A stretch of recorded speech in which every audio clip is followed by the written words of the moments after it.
নমস্কার বন্ধুরা, মধুমিতার রান্নাঘরে আপনাদের আরও একবার স্বাগত। আমি আজকে আবারও একবার হাজির হয়েছি আপনাদের সামনে নতুন এবং খুব সুন্দর একটা খুব সহজ পদ্ধতিতে তৈরি সরু চাকলি পিঠে নিয়ে। আশা করছি আপনাদের রেসিপিটি খুবই ভালো লাগবে এবং রেসিপিটি পুরো দেখার অনুরোধ রইল।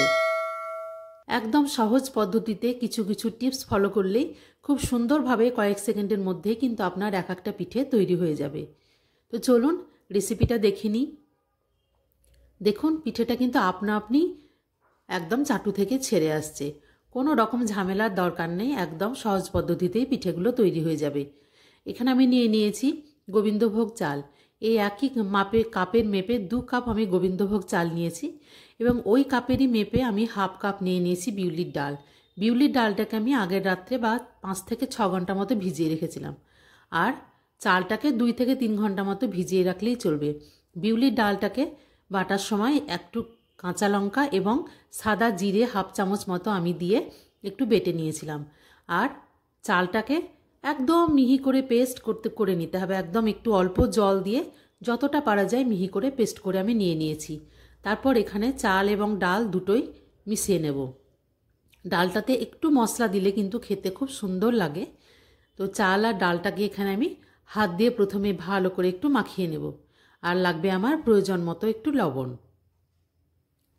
আপনারা চাইলে ডালের পরিমাণটা একটু বাড়ানো বা কমানোও করে নিতে পারেন, সেক্ষেত্রেও কোনো অসুবিধা হবে না। কিন্তু আপনারা চাইলে আবার শুধু চাল দিয়েও করে নিতে পারেন, তবে বিউলির ডাল দিয়ে করলে এটা খেতে কিন্তু অনেক মজার হয়।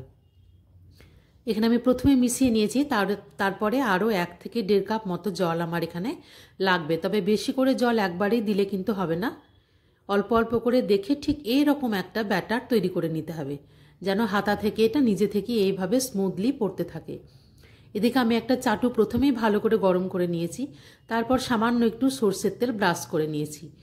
তারপর এটা হাই হিটে গরম করার পর সরষের তেল ব্রাশ করার পর একটু জল ছিটিয়ে কিন্তু এর হিটটাকে কমিয়ে নিতে হবে। হিট বেশি থাকলে কিন্তু একদমই পিঠেগুলো চারিদিকে ছড়ানো যাবে না। এভাবে হাতের সাহায্যে ঘুরিয়ে ঘুরিয়ে নিজে থেকেই কিন্তু এটা একদম গোল আকার তৈরি করে নেবে। আপনারা চাইলে কিন্তু এটা একটা খুন্তি বা হাতার সাহায্যেও এভাবেও কিন্তু তৈরি করে নিতে পারেন। তারপরে এটাকে আমি কয়েক সেকেন্ডের জন্য ঢাকা দেব। একদমই 1 মিনিট সময়ও লাগবে না, কয়েক সেকেন্ডের মধ্যে 10 থেকে 12 সেকেন্ডের মধ্যেই কিন্তু এটা একদমই দেখেই বুঝতে পারছেন ওপর থেকে যে এটা নিজে থেকেই ছেড়ে আসবে। একদম খুন্তি লাগাবারও কোনো প্রয়োজন নেই, হাত দিয়েই কিন্তু এইভাবে এটা আমরা ভাঁজ করে নিতে পারবো। আপনাদের আমি আরও একবার এটা করে দেখাচ্ছি। এখানে আবারও আমি তেল বুলিয়ে নিয়ে চাটুটাকে একটু জল ছিটিয়ে নিয়ে কিন্তু একটু টেম্পারেচার লো করে দিয়েছি, তাতে পিঠেটা এভাবে ছড়ানো কিন্তু খুব সুবিধা হয়। এভাবেই ঠিক গোলাটা তৈরি করতে হবে যেন নিজে থেকে এটা চারিদিকে ছড়িয়ে পড়ে। এর থেকে পাতলাও করা যাবে না, এর থেকে কিন্তু মোটাও তৈরি করা যাবে না। এটাকেও আবার কয়েক সেকেন্ডের জন্য আমি ঢাকা দিয়ে দেব।